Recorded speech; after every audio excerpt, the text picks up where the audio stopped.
ചോദ്യം വായിക്കുക. 1 × 2 × 3 എക്സെട്ര 100. ഇതിൻ്റെ ഗുണനഫലത്തിൽ അവസാനം തുടർച്ചയായി എത്ര പൂജ്യങ്ങൾ ഉണ്ടാകും? അപ്പോൾ എന്താ അതിൻ്റെ അർത്ഥം എന്ന് മനസ്സിലായല്ലോ. 1 × 2 × 3 അങ്ങനെ ഇൻറ്റു ചെയ്ത് 100 വരെയുള്ള എണ്ണൽ സംഖ്യകളെ ഇൻറ്റു ചെയ്യണം.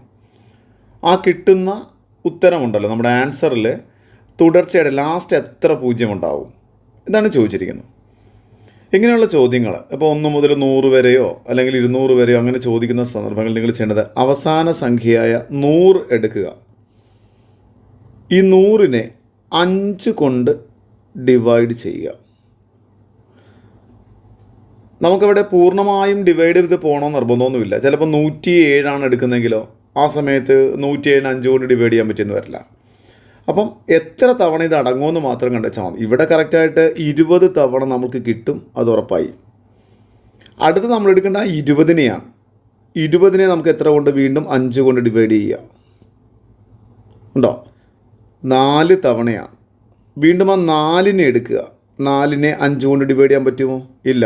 ഒരു തവണ എന്ന് പോലും പറയാമല്ലോ. 1 5 5ആണ്, അതുകൊണ്ട് ഡിവൈഡ് ചെയ്യാൻ പറ്റില്ല. അപ്പോൾ ഇവിടെ ഒന്നും കിട്ടില്ല, അത് വേണ്ട. അപ്പോൾ നമുക്ക് ആൻസർ എത്ര? ഇവിടെ കിട്ടിയ 20ഉം ഈ 4ഉം കൂടെ പ്ലസ് ചെയ്യുക.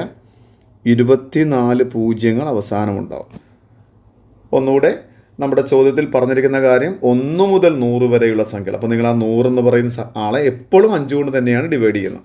ഡിവൈഡ് ചെയ്യുമ്പോൾ നമുക്ക് കിട്ടുന്ന ഹരണഫലം ആദ്യം 20 കിട്ടി, വീണ്ടും ആ ഹരണഫലത്തിന് 5 കൊണ്ട് ഡിവൈഡ് ചെയ്യുക. 4 കിട്ടി, വീണ്ടും ആ 4നെ നമ്മൾ 5 കൊണ്ട് ഡിവൈഡ് ചെയ്തു.